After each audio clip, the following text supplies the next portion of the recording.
Mirar, yo iba a empezar mi intervención diciendo exactamente buenas tardes, sed bienvenidas. Pero qué demonios, ante semejante subidón, ante tanta fuerza feminista y LGTBI, no puedo nada más que decir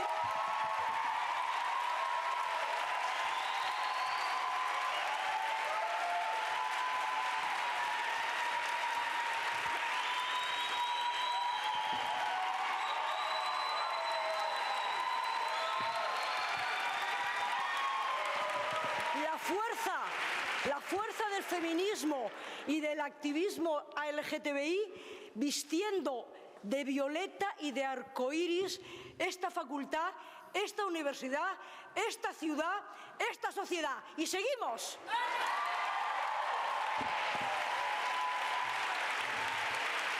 Y ahora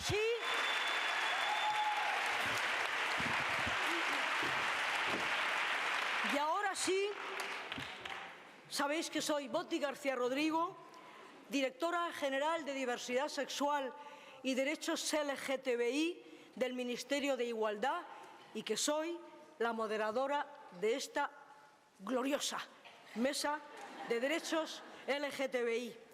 Y para mí es un absoluto orgullo estar aquí como responsable de la primera Dirección General de estas características en un gobierno de España. La primera fue una dirección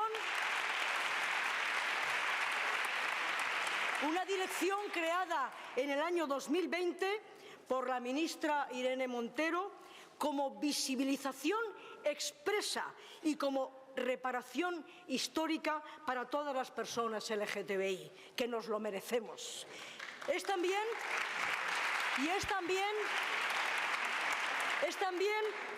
un logro feminista esta Dirección General, porque su principal objetivo es poner fin con las desigualdades que la LGTB-fobia nos provoca, la discriminación que la LGTB-fobia provoca por un sistema patriarcal con el que queremos acabar para siempre.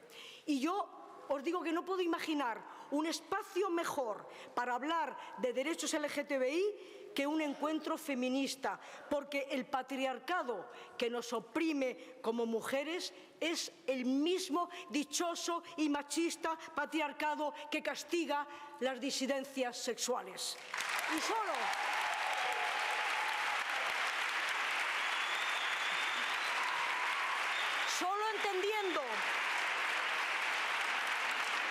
entendiendo la intersección que produce en personas como yo, mujeres que además somos trans o bisexuales o intersexuales, podremos comprender la dimensión del problema, la dimensión de esta maldita estructura que nos impide desplegar plenamente nuestras vidas, desplegar plenamente nuestras plumas, vivir nuestras vidas con total dignidad.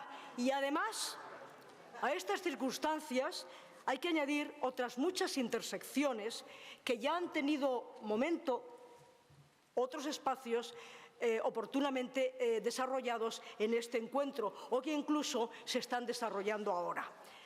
Y ahora en esta mesa lo que nos toca es hablar de orientaciones sexuales, de identidades de género, de diferencias en las características sexuales. Nos toca hablar de luchas y nos toca hablar de situaciones discriminatorias y nos toca, en fin, de avances en la consecución de nuestros derechos. Y de avances precisamente podemos hablar en este país con satisfacción y mucha alegría. Sabéis, ¿qué os voy a decir? La semana pasada se aprobaron por fin en España dos leyes fundamentales. La ley que garantiza el derecho pleno al aborto y la ley que garantiza, y disfrutarlo al oírlo, los derechos de las personas LGTBI y que despatologiza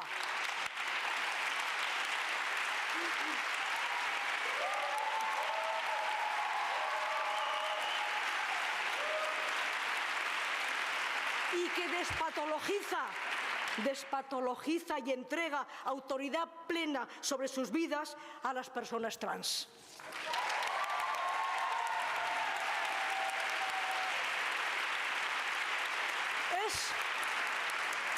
Es, por tanto, un enorme logro feminista del que nos sentimos, cómo no, muy orgullosas en nuestro ministerio, muy orgullosas en esta dirección general, y que ha sido producto de una lucha colectiva de tantas y tantas mujeres, con algunas de las cuales tengo el honor de compartir hoy esta mesa.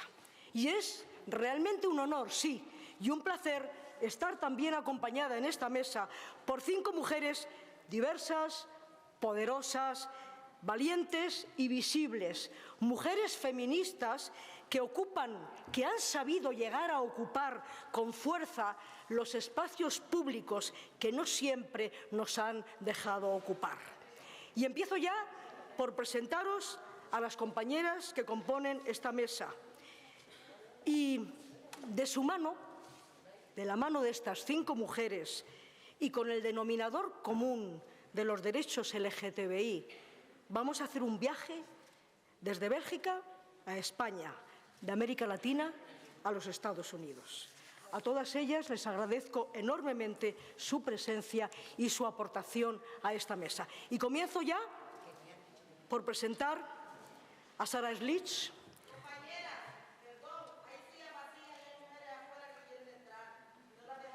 Perdonadme un momento.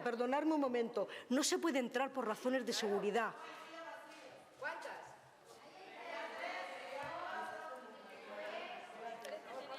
Contar las sillas vacías y ocupamos por personas, claro, pero más allá de ahí no se puede. Hay una cola enorme, o sea, que las cuenten bien, ¿eh? Contarlas bien, porque me dicen... ¿Cuántas? ¿Pero cuántas sillas quedan? Mirar cuántas sillas quedan. Es impresionante.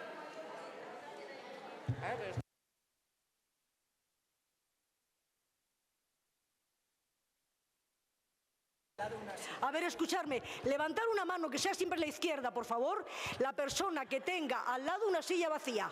Venga arriba la mano, venga. 2. Una silla al lado vacía. Ahí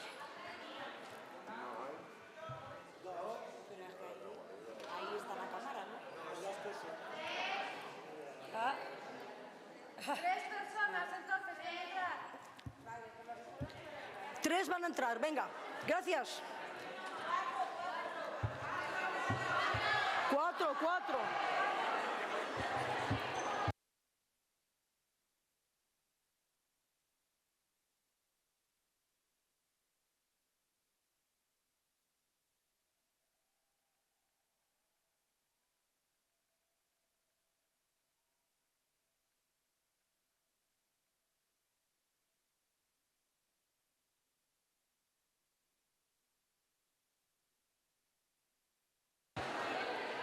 Sentaos, por favor.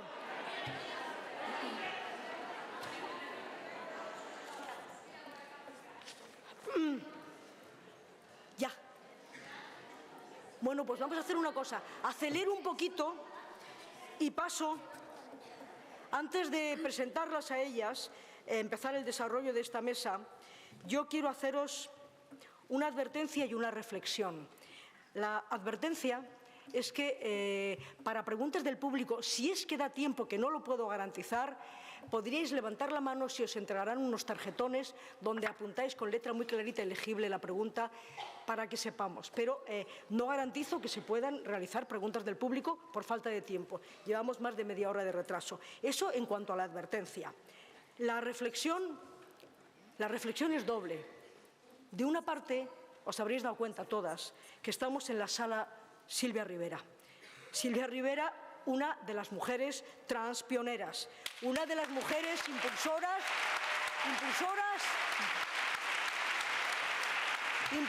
de la lucha en 1969, que supo decir basta y luchar por los derechos de las personas LGTBI, de las personas trans, y que todavía las personas trans tienen que seguir diciendo basta y siguen luchando por sus derechos. Y la segunda reflexión es pensar un segundo en Iván, porque se llama Iván y porque tenemos que pensar en él y por tantos otros Ivanes a los que tenemos que defender, porque les va en ello la vida.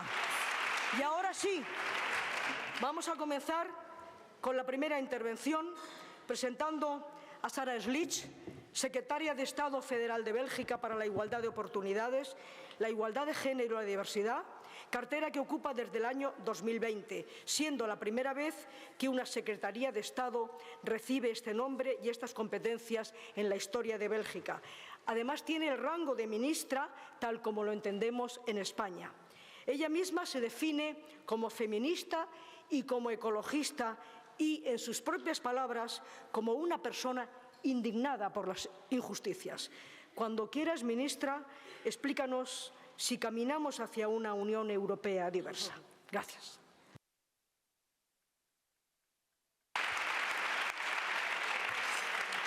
Muchas gracias, Betty, por la introducción energista.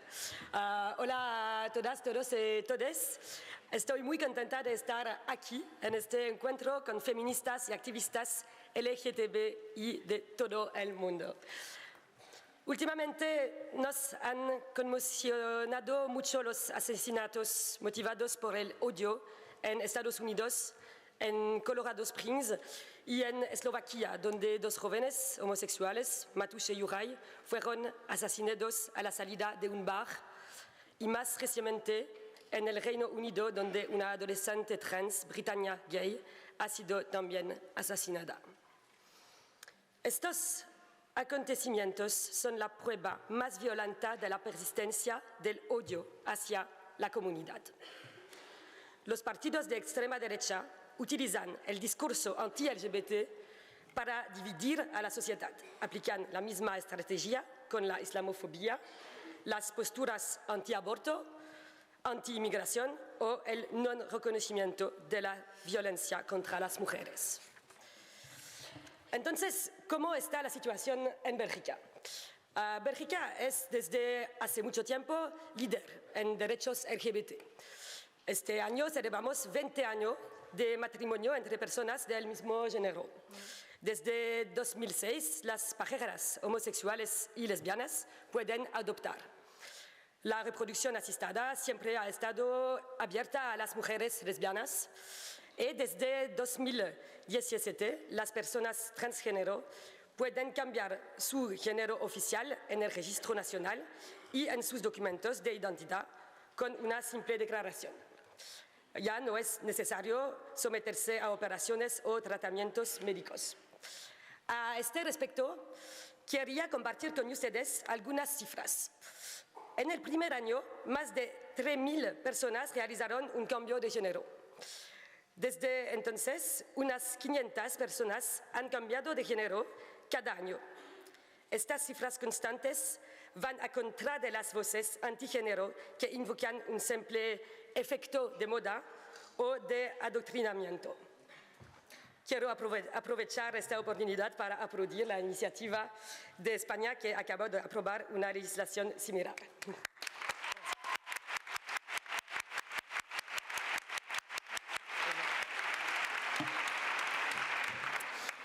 Antes de hablar de lo que hago en Bélgica a favor de los derechos LGBT, quería explicarles un poco la situación política de mi país. Actualmente en Bélgica tenemos un gobierno de coalición formado por socialistas, liberales y ecologistas. Yo personalmente soy miembro del Partido Ecologista, que es un partido de izquierda. Este gobierno tiene un enfoque progresista en los temas de igualdad. Por primera vez en la historia de Bélgica tenemos un gobierno con representación paritaria entre hombres y mujeres. Una mujer transgénero, Petra de Sutter, es la viceprimera ministra del gobierno, también es miembro del Partido Verde.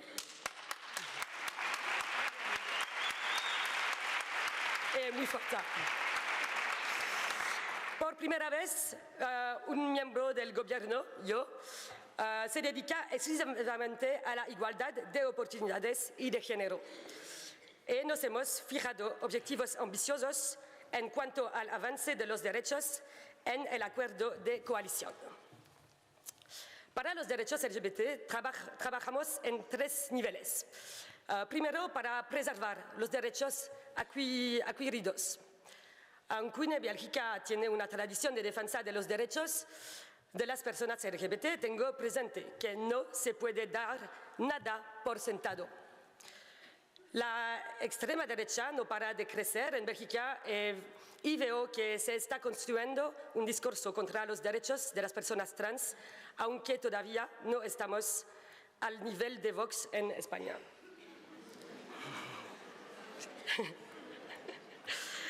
Decidí financiar un estudio universitario sobre los movimientos antigénero que operan en Bélgica. Esto es particularmente pertinente dada la presencia de las instituciones europeas en Bruselas.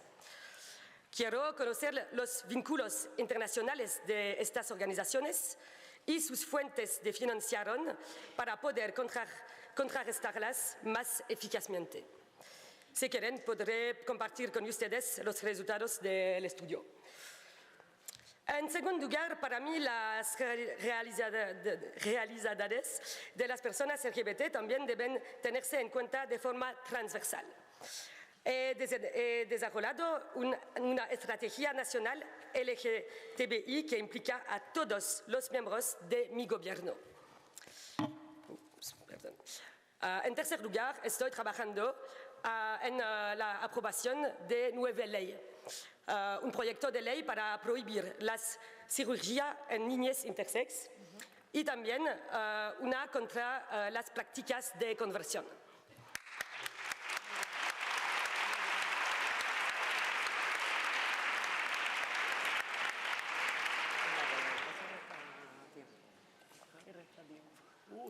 Por supuesto, recuerdo que todos estos avances solo han sido posibles gracias a la determinación de activistas LGBT. Le debemos mucho. Estoy trabajando para reforzar la sociedad civil LGBT. Ya he lanzado varias convocatorias de proyectos para financiar asociaciones y estoy en proceso de inscribir en la ley una financiación estructural. Siempre consulto a las asociaciones sobre las políticas que llevo a cabo. También apoyo la construcción y la difusión de conocimientos sobre cuestiones LGBT.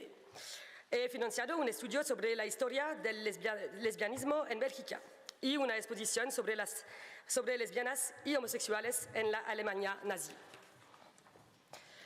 A nivel europeo, para tu pregunta, los políticos en algunos casos pueden okay, sorry. Sometimes politics answer to the question, so I will do it. A nivel europeo, apoyo la estrategia europea LGBT y aprovecho cualquier oportunidad en el Consejo y en mis reuniones internacionales para defender a la comunidad LGBTQIA+. En cuanto a la legislación europea, me alegro ver la propuesta de la Comisión sobre la protección de las familias arcoíris para abordar las dificultades a las que se enfrentan en situaciones transfronterizas. No podemos aceptar que a niñas como la pequeña Sara se les niegue el derecho a la nacionalidad y a la libre circulación por oponerse ideológicamente al matrimonio entre personas del mismo género. Bélgica también se ha mostrado muy activa en el Consejo en relación con la propuesta de la Comisión de ampliar la lista de eurocrímenes para prevenir y perseguir eficazmente la incitación al odio y los delitos LGBT-fóbicos en la Unión Europea. Bélgica se prepara a apoyar a la Comisión en su recurso contra Hungría ante el Tribunal de Justicia Europeo por su ley discriminatoria contra la comunidad LGBT. Me alegra ver que otros países seguirán su ejemplo. Esperamos que este caso será una señal clara para otros países que quieran copiar la legislación estatal rusa en su legislación nacional.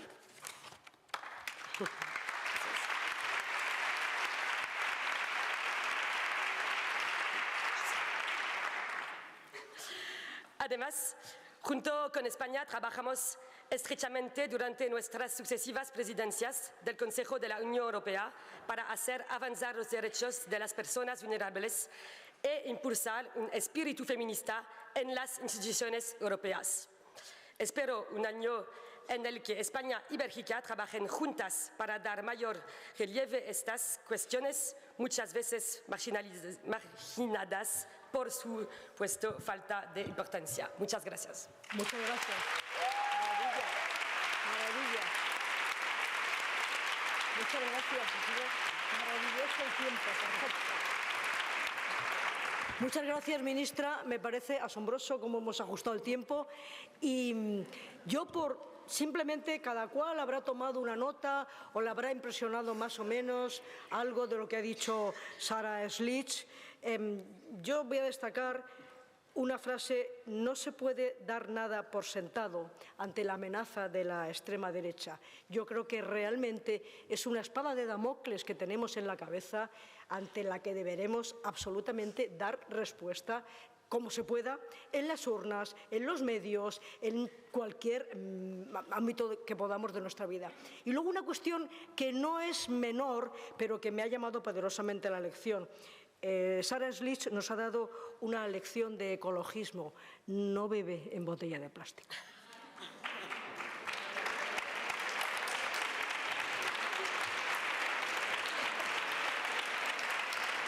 Bueno, a continuación tiene la palabra Uge Sangil, activista LGTBI, nacida en Tenerife. No, La Palma. Perdón. En La Palma, lo siento tantísimo, porque además La Palma es la isla bonita. En fin, activista LGTBI, nacida en La Palma, en cuya ciudad inicia su activismo, vinculándose en el año 2005 a la Federación Estatal de Lesbianas, Gays, Trans, Bisexuales, Intersexuales y más, la federación de asociaciones más numerosa de España, fundada en 1992. Además, la federación es miembro consultivo del Consejo Económico y Social de la ONU, el ECOSOC, y Uge es presidenta de esta organización desde el año 2018. Uge, la pregunta que podríamos plantearte, dada tu situación en la federación, es háblanos del empuje del activismo, háblanos del recorrido que se ha hecho en este país desde el 2005, Ley del Matrimonio Igualitario, hasta este 2023, que conseguimos por fin la Ley Trans de Derechos LGTBI, si te parece oportuno. Gracias. Gracias, Boti. El activismo. Bueno, aclaro que soy de la isla de La Palma, nací allí, sigo empadronada allí, pero llevo más de la mitad de mi vida viviendo en Tenerife, ¿no? O sea, Canarias diversa, Canarias orgullosa, Canarias con grandes activistas que podría empezar a nombrar hoy, pero no quiero entretenerme porque tengo el tiempo limitado. Me dice Boti que habla de la evolución del matrimonio igualitario hasta el año 2023 y yo me voy a saltar un poco porque somos disidentes realmente. Haces muy bien. Y quiero hablarle de las urgencias, de lo que tenemos que estar ahora. Celebremos un matrimonio igualitario hace 18 años que ha dado mucha felicidad a mucha gente. Celebremos la ley del 2007.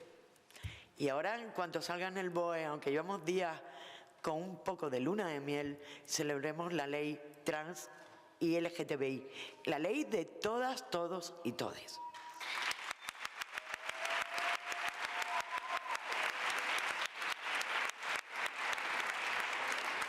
Pero quiero explicarles una cosa. Voy a decirles dos palabras. Divide y vencerá. Es un lema conocido y es uno de los principios básicos de la guerra, de la política y también de los movimientos sociales. Yo hoy estoy emocionada. A veces he tenido que hablar en orgullo en el pregón, pero hoy estoy realmente porque creo que es una gran responsabilidad lo que tenemos que hablar aquí, lo que tenemos que compartir y lo que tenemos que salir con convicción por esa puerta, juntas y de la mano. Si tenemos un enemigo fuerte, no hay mejor estrategia que dividirlo. Aliarte con una de sus partes, incluso temporalmente, para derrotarlo. Muchas veces la guerra, la política, es más un juego de quiénes son los actores, de cómo se constituyen los grupos que los forman, que de la batalla en sí. Y cuento esto para dejar clara una cosa. El movimiento de lesbianas, gays, trans, bisexuales, intersexuales y más, queer, etcétera, etcétera, etcétera, y digo bien, LGTBI+, es más feminista. Está aliado con las mujeres, con la mayoría de las mujeres feministas. Nuestros derechos protegen los suyos y los derechos de las mujeres y del feminismo protegen los nuestros. Nosotras peleamos por el aborto, por las leyes de violencia de género, por la acción positiva, y ellas pelean por el matrimonio igualitario, por la ley de todas, todos y todos. Esto fue el germen para que nos organizáramos en otros territorios del Estado español. Como bien ha dicho Boti, yo fundé en Andalucía el movimiento homosexual de acción revolucionaria, que junto con el FA, junto con el FLO, junto con distintos territorios, conseguimos en el 78, bajo un mismo lema, bajo un mismo cartel, golpear al gobierno de Unión de Centro Democrático para que excluyera los actos de homosexualidad de la ley de peligrosidad social y por sí conseguir el 26 de diciembre de 1978 la despenalización de los actos de homosexualidad. La amnistía sexual llegó a nuestro colectivo.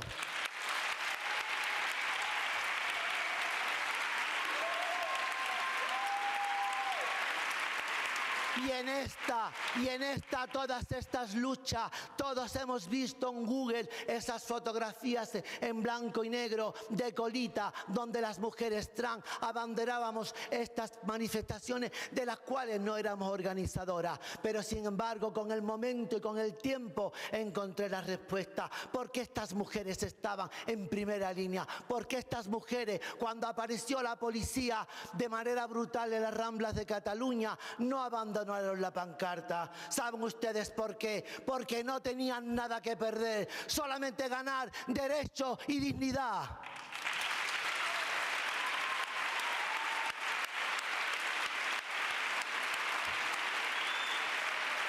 Y de ahí nos tenemos que ir a otro momento histórico, 1979, el asesinato de Francis, un travesti en Rentería. Aquello provocó una revuelta social y desarrolló el movimiento de resistencia marica, un movimiento unido también a la desobediencia militar.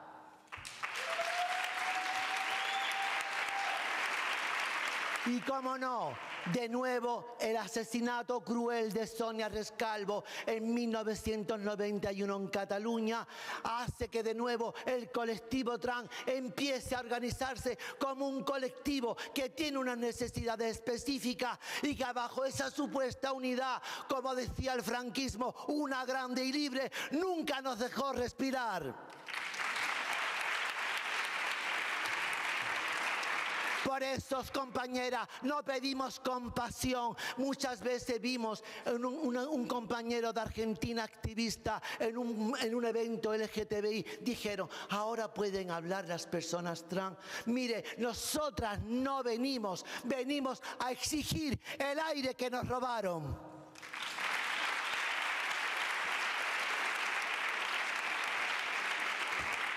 Y la muerte de Sonia Rescalvo de nuevo rentabiliza grandes cambios para todas. Se introduce en 1995 el agravante de homofobia y de transfobia. De nuevo, el colectivo trans con su cuerpo consigue derechos para todas. Como me queda poquísimo tiempo, porque ya dije que era difícil de situar 2014, hago un salto grande, pero en 2014 suceden dos hechos importantes en España y desde las periferias. 2014, Cataluña aprueba la primera ley LGTBI del Estado español, pero Andalucía, la primera ley trans, pionera en España y en Europa por despatologizar las identidades trans. Una ley que fue referente para que fuera replicada hasta en 15 comunidades del Estado español, hasta llegar a la demanda de una ley transestatal, donde nosotras, las personas trans, hemos sido protagonistas de nuestra propia lucha, una lucha que no ha sido solamente de confrontación, sino también de pedagogía social y política, consiguiendo que el arco parlamentario, aunque ideológicamente estuvieran en las antípodas, pusieran el listón en los derechos humanos de las personas trans. Y desde aquí también tenemos que denunciar no solamente el ataque feroz de la ultraderecha, sino también a un partido socialista que ha sido el obstáculo fundamental a nuestra ley.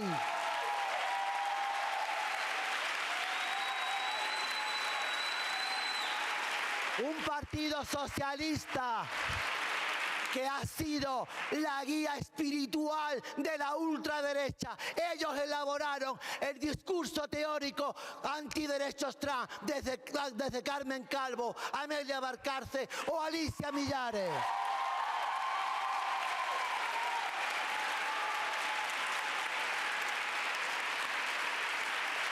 Y si no tenemos mejor ley, no es por culpa de Vox, no es por culpa del PP, es por culpa de un partido conservador como es el Partido Socialista.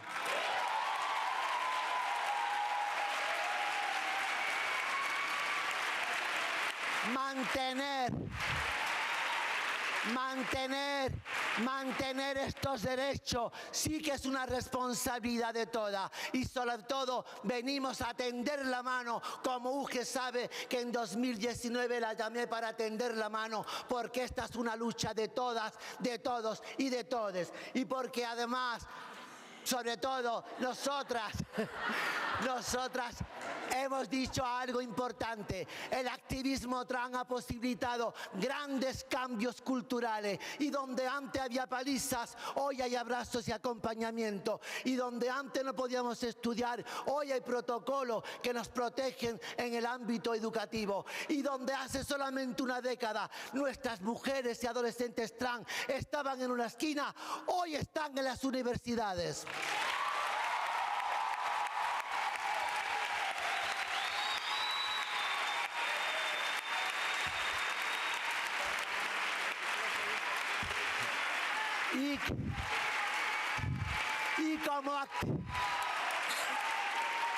Y como activista histórica, esta es mi mayor venganza. La sonrisa de estos niños, el brillo de estas adolescentes. Y contra esto, compañera, no van a cambiar, no van a poder. Somos mujeres resilientes, mujeres que hemos supervivido incluso en la migración, mujeres que hemos sido expulsadas de nuestros hogares y expulsadas de los estudios. Pero hoy estamos aquí haciendo una transrevolución a favor de la igualdad de todas, de todos y de todes.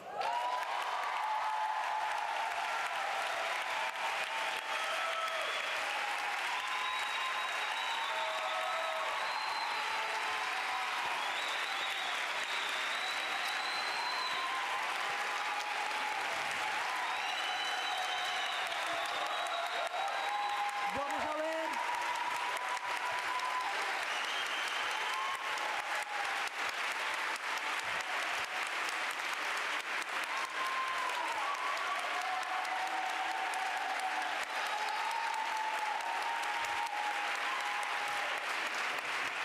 Somos la herencia de Silvia Rivera, que muchos también la dejaron morir la indigencia, y hoy estamos aquí para darle voz. Gracias, Mar. Gracias, Mar. Solamente de este emocionante repaso histórico quiero Caray, dejarme terminar. Quiero destacar la invisible presencia y dolorosa presencia de las personas trans en las cárceles franquistas bajo una identidad que no era la suya, lo cual es un sufrimiento que se sumaba al sufrimiento del encierro. Y también quiero destacar cómo las personas trans han hecho de su propio ser, de su propia esencia, una bandera absoluta de libertad. Gracias, Mar. Y agradecer los logros, desde luego, los felices logros del activismo que hemos conseguido en este país. Gracias, Mar Gamboa. Y ahora, escucharme.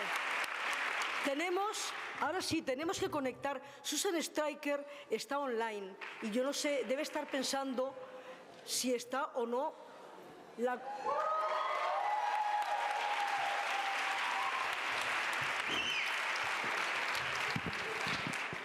Hello, Susan, hello. Thank you. Hola, Susan. Gracias. Profesora, historiadora, cineasta, incluso editora y teórica, ha producido una importante obra académica sobre la cultura transgénero y queer. Ella dice, en sus palabras exactamente, solo por vivir como persona trans y caminar por la calle necesitamos políticas antifascistas. Vamos a dar paso a Susan Stryker si nos quiere hablar sobre los estudios LGTBI en la academia. Somos todas y todos oídos. Gracias, Susan. Thank you. Buenos días. Gracias, buenos días. ¿Me oyen, verdad? ¿Me oyen? Si alguien me puede confirmar que me oyen en la sala, porque está muy bien verlas a todas ahí. Bien, perfecto. Bueno, saludos desde San Francisco. Muchas gracias por invitarme para hablar hoy a todos. Desgraciadamente no puedo estar en persona, pero por lo menos sí que estoy conectada en remoto, pero me llega la energía desde la sala hasta la costa del Pacífico. Nosotros podemos trasladar mundos como trans que somos. Algo ha cambiado, es algo tectónico, climático, y la evidencia la vemos en todas partes. Igual que los continentes se van acoplando, está claro que hay nuevos elementos en el elemento, en la superficie, tierra, fuego, aire. Se ve que está cambiando ese aparato social impersonal que está empezando a susurrar la identidad en nuestros oídos. Está cambiando todo. Está cambiándonos a nosotros, a todas. Y nosotros, por otra parte, lo cambiamos. Las nuevas expresiones de persona que ahora afloran en ese potaje de síntomas socializadores, así lo acredita. La historia no es el pasado, es una historia que contamos en el presente. La historia no es el pasado, es la promesa de que el momento actual resulta de momentos anteriores y augura más momentos. La historia es el testimonio de la diferencia inevitable y del cambio. Escribir historia es más que ir acumulando hechos muertos para colmar ese vacío del tiempo. Es más que crear un monumento que acredite la violencia de los vencedores, más que la satisfacción del hambre de las personas para beneficio de la nostalgia al final de la jornada.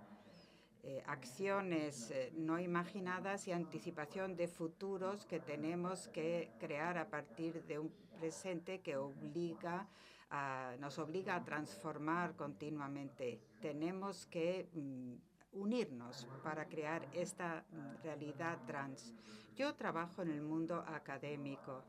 En la universidad se da la violencia epistemológica, porque, en fin, se trabaja para una corporación y en la academia se genera conocimiento que reproduce el orden predominante y se han ido tematizando lo que se considera normal en relación con esa diferencia. Los teólogos cristianos han ido elucubrando qué suponía la caída de la gracia y eso de cara a la resurrección, pero ahí no cabemos nosotros. Y los filósofos han estado estudiando el fenómeno del hermafrodita y los médicos han buscado, escudriñado los cuerpos para intentar averiguar diferencias y luego a la hora de determinar quién podía casarse con quién y quién podía heredar patrimonio.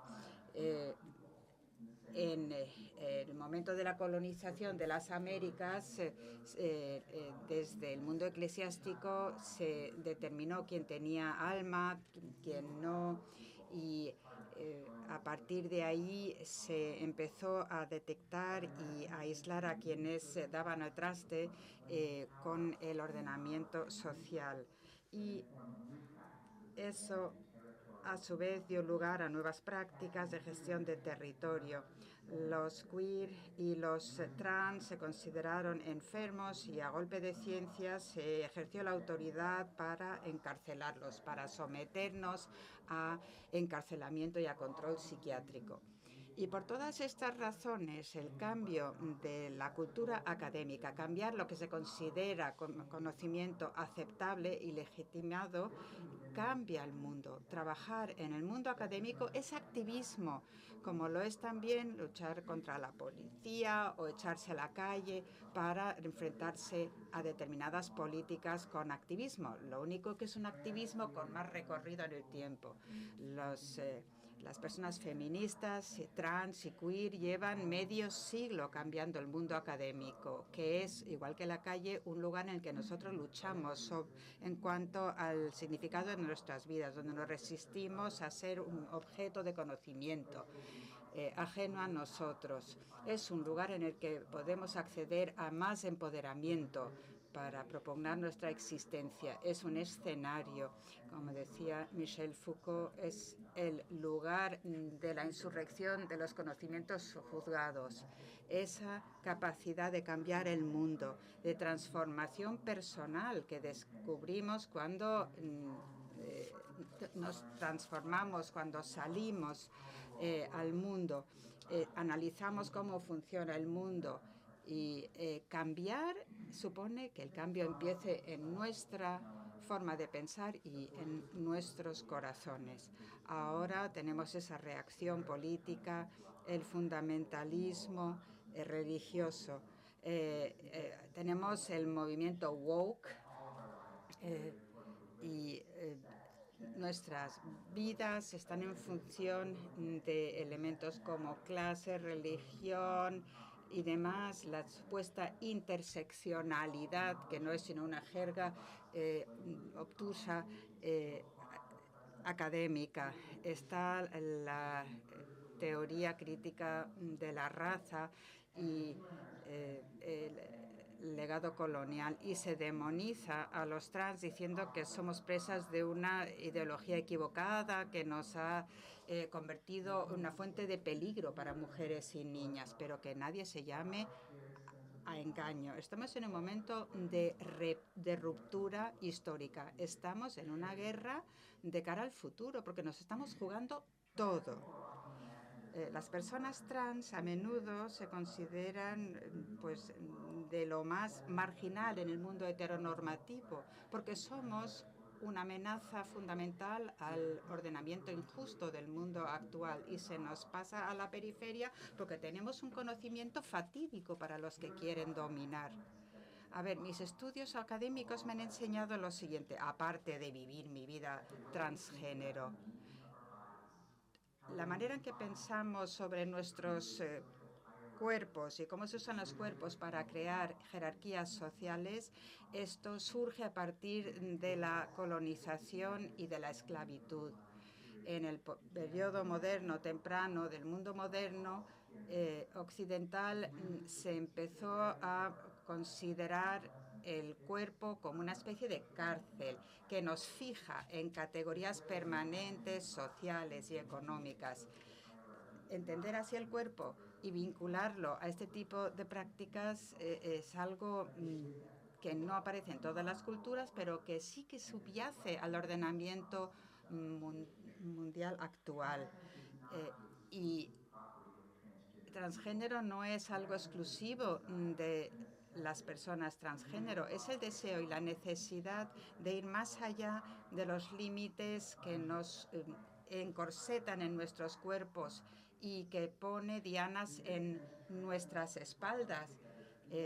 Es lo que hace que el movimiento de liberación femenino, que se entiende como la única forma de feminismo, y la liberación racial y el movimiento trans y lo aúna. Las características biológicas de nuestros cuerpos son lo que son, pero ¿qué significado le damos a esas diferencias? Eso es algo que gestamos nosotros colectivamente.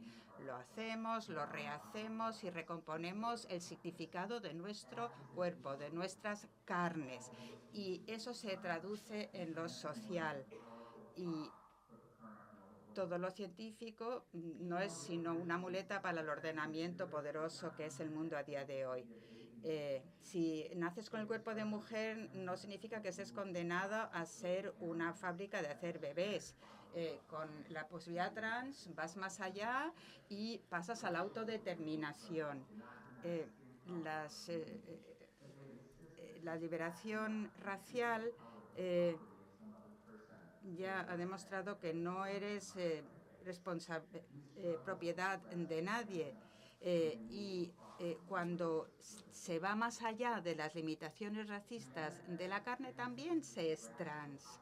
Ser trans significa aprovechar el potencial de libertad, aquí y ahora, de la biología, de nuestra existencia física, del biocentrismo como elemento rector de nuestro mundo actual. Otro mundo es posible y además existe ya. Y por eso hay quienes nos quieren matar. Y por eso les aterrorizamos y les da miedo la alegría que se experimenta al convertirse en alguien nuevo. Y para poder medrar necesitamos aliados. Por eso este tipo de reuniones como esta de hoy es tan importante, que cada uno de los presentes se conecten con ese poderío de lo trans en cada uno. Gracias.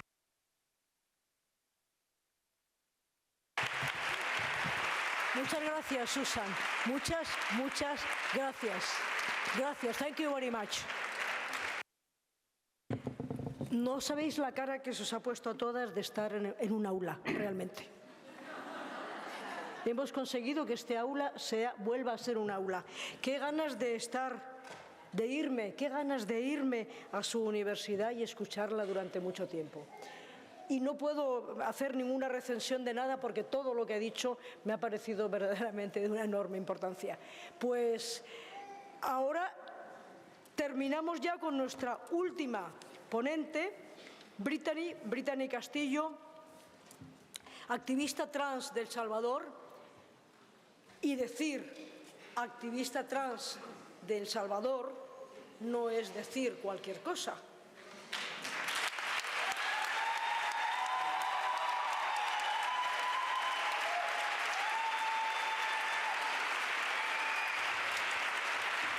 Brittany Castillo, luchando y reclamando una ley de identidad de género que será la puerta a la inclusión de las personas trans, y luchando y reclamando una ley antidiscriminación, así como la reforma de la ley del nombre. Y en sus palabras dice: es momento que la Asamblea legisle en base a derechos humanos. Brittany, háblanos de tu realidad. Háblanos a través del transfeminismo de tu realidad, por favor. Hola a todos, todas y todes. Un gusto estar aquí en este espacio para nosotras como mujeres trans latinoamericanas. Creo que es importante el poder tomar este tipo de espacios y poder hablar desde nuestras realidades, ya que no es lo mismo ser una mujer trans latinoamericana que ser una mujer trans europea o ser una mujer trans norteamericana, ya que en estos países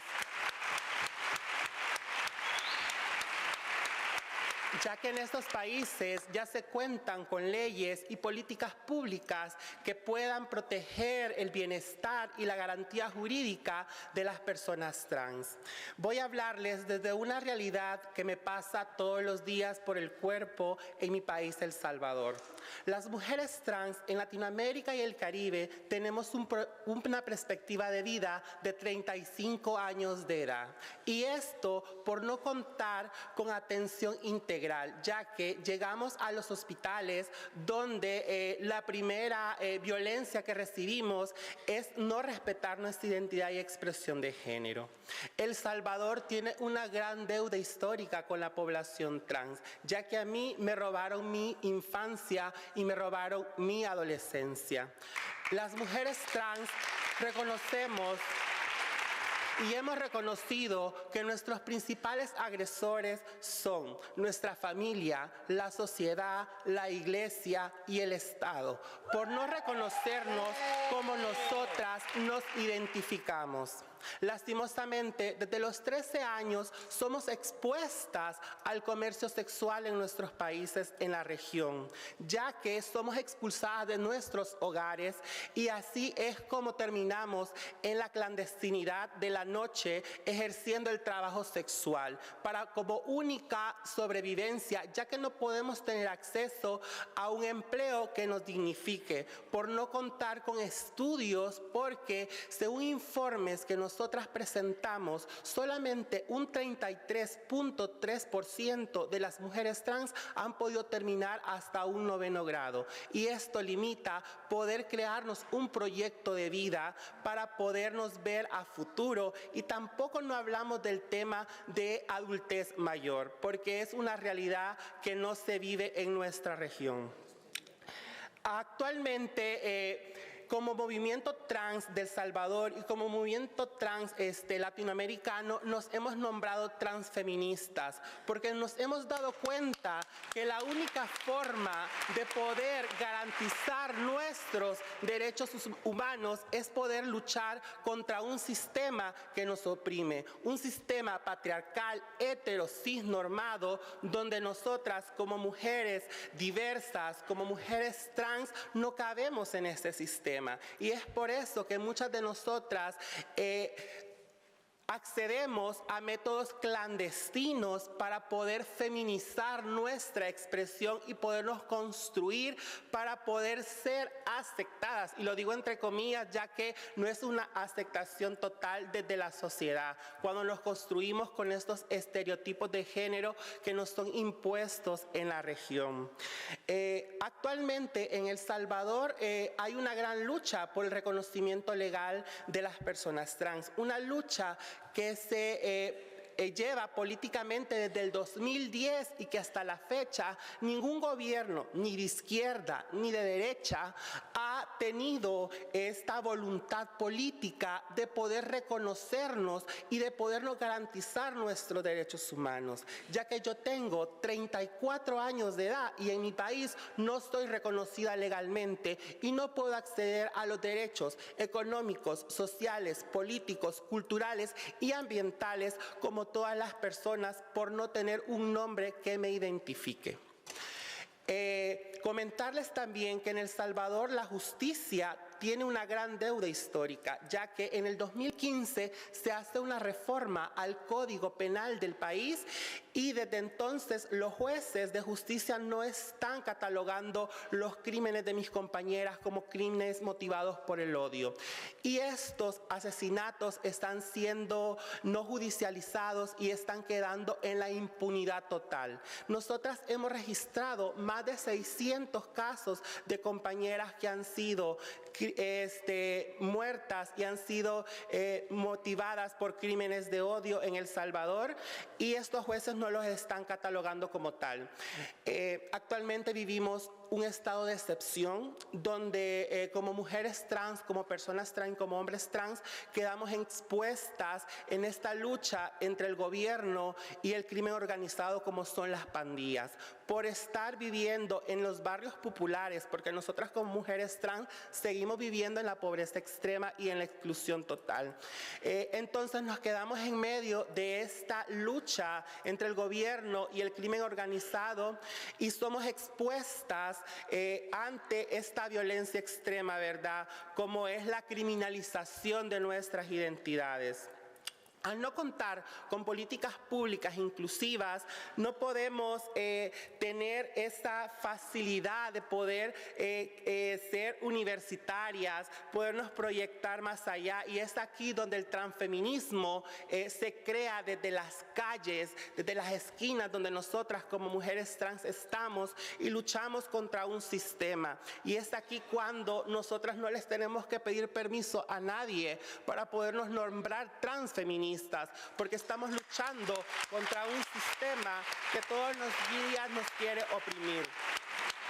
En el 2022, la Corte Suprema de Justicia le da un veredicto a la Asamblea Legislativa y le dice que tiene que legislar en cuanto a la reforma de la ley del nombre, porque en El Salvador existe una ley del nombre, que las personas trans no podemos ir a un registro civil y solicitar el cambio de nombre, aunque esto sea lesivo para nuestra dignidad, porque según la ley dice que el nombre no puede ser equívoco del género. Entonces, tú te puedes cambiar el nombre de Juan a Pablo, pero no de Pablo a Mercedes, porque no puede ser equívoco del género. Entonces, esta fue una resolución que la Corte le da a la Asamblea Legislativa y que el día de ayer se venció el plazo de 1 año y que la Asamblea Legislativa no se ha pronunciado totalmente.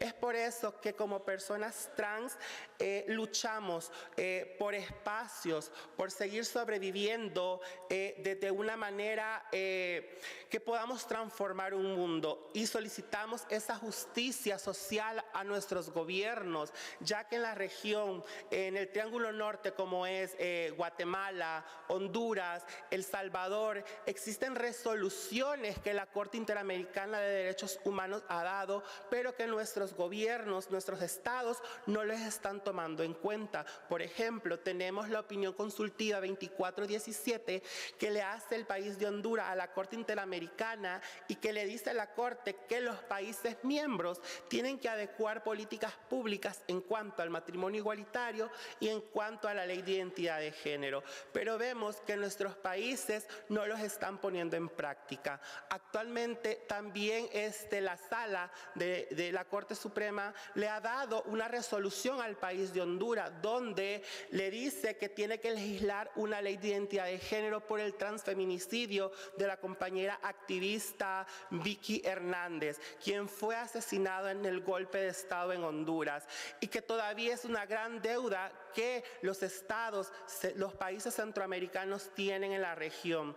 Vemos que estos países, estos funcionarios públicos están anteponiendo sus ideologías religiosas, aunque nuestros países sean laicos, ellos no están tomando las constituciones de nuestros países para poder garantizar nuestra identidad y podernos reconocer tal cual como somos. Ya que yo como Brittany me nombro una mujer trans políticamente, pero soy una mujer que todos los días vivo la discriminación de género por mi construcción, por cómo me veo todos los días, ya que la violencia me pasa por el cuerpo y me afecta de una gran gravedad que afecta mi identidad, afecta mi vida, y no puedo estar, ¿verdad?, como todos ustedes, en universidades, poder culminar mis estudios, ya que no cuento con una ley de identidad de género en mi país.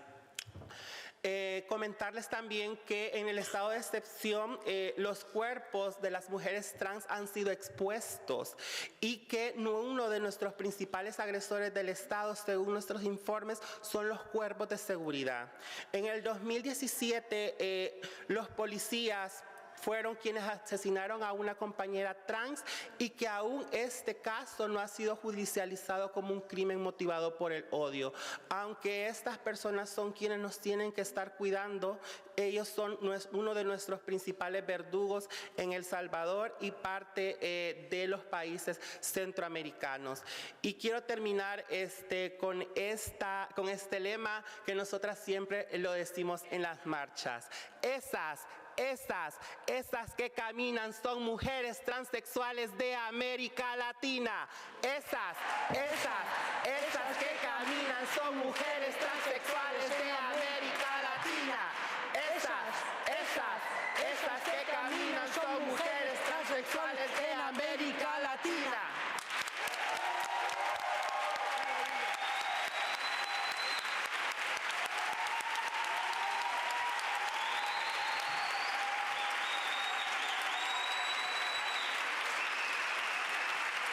Bravo, Brittany. Porque la revolución será transfeminista o no será. Sí, señor.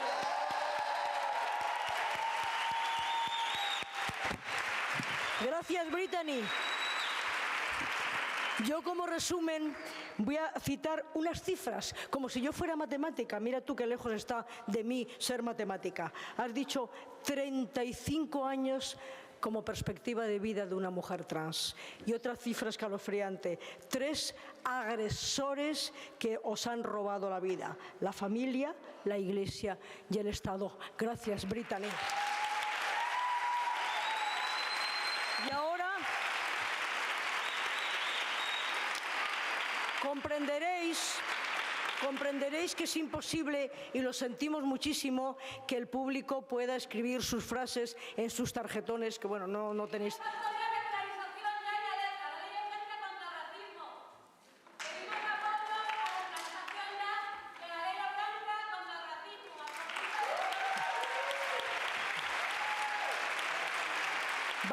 Vale, escucharme. Que vamos muy justas, perdonadme, que vamos con el tiempo y muy justo, que por respeto hacia las personas trabajadoras tenemos que terminar a la hora que tenemos que terminar.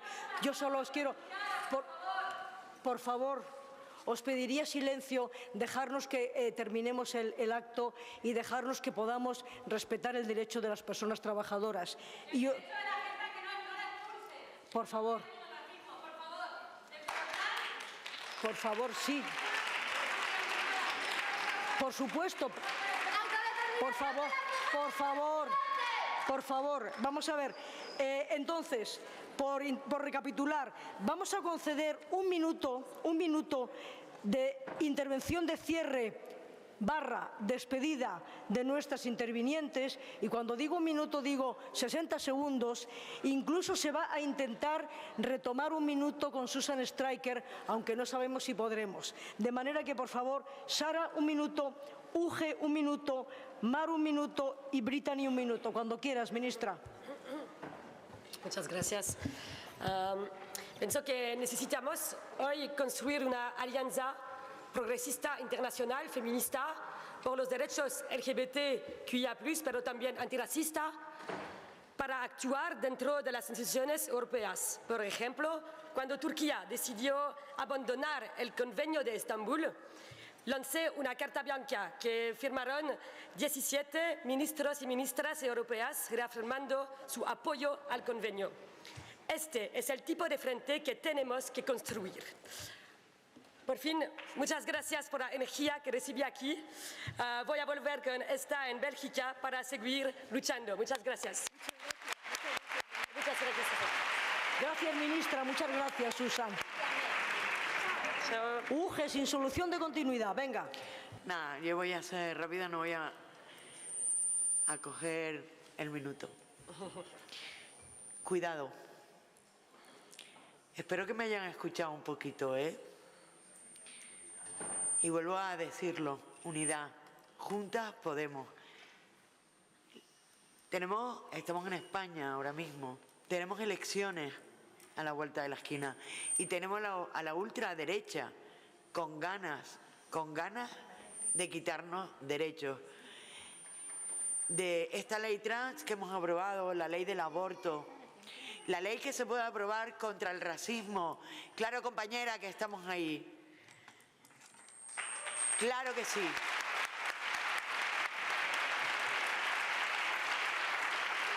Pero tenemos que estar juntas, de la mano, debatiendo, pero sin dar ni un paso atrás, ni que nos den un paso atrás. Juntas y vivas nos queremos. Gracias, Uge. Marc Ambroyer, cuando quieras, un minuto. Hola. Bueno, yo para terminar me gustaría, precisamente por lo que decía también Brittany, quiero compartir una reflexión súper rápida. Las mujeres decimos que tenemos una discriminación estructural porque hemos vivido en un mundo hecho por hombre, pensado para hombre y solo para hombre. A través de la herramienta del feminismo hemos conseguido cotas de igualdad. Las personas trans vivimos en un mundo de personas cis, pensado por personas cis y hecho para personas cis, donde hemos sido expulsadas a los márgenes, y desde esos márgenes venimos a exigirle a todos los estados la reparación histórica que tienen con las personas trans en todo el mundo, el derecho al trabajo, el derecho a la salud y el derecho a la identidad como derechos universales. Gracias, Mar. A continuación, Susan Stryker, parece que está escuchándonos. Susan, ¿es posible? Susan, I didn't hear what the question. Hola, no he escuchado la pregunta. Tienes un minuto. Susan, please, I'm not sure what more I have to say other than. Bueno, pues no sé qué más decir, aparte de lo que he dicho, quizá.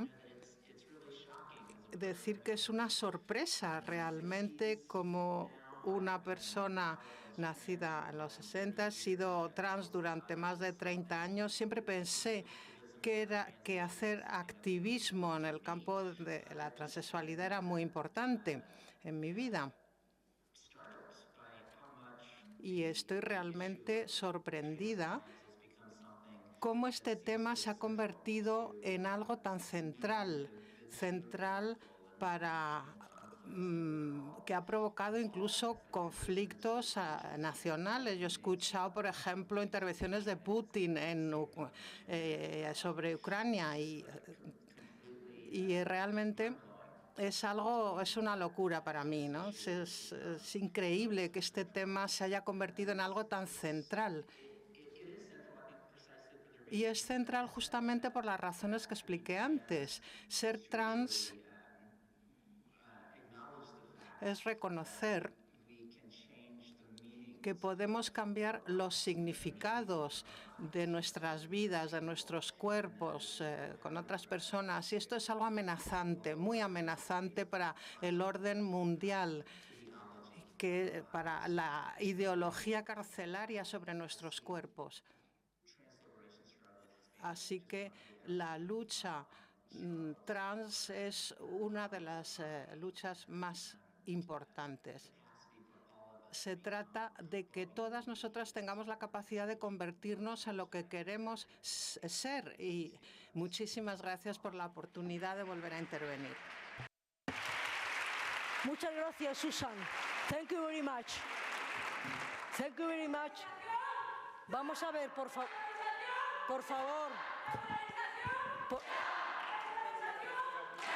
A ver, por favor, ¿me permitís? Vale, gracias, por favor, ¿me permitís? Queda Brittany, por favor, Brittany, un minuto.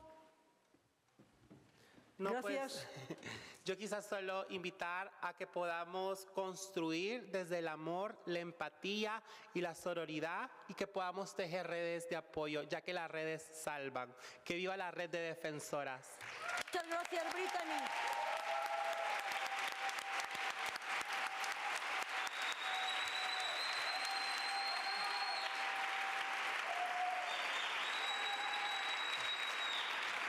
Mirar bien el reloj, a las 8 tenemos que salir de aquí.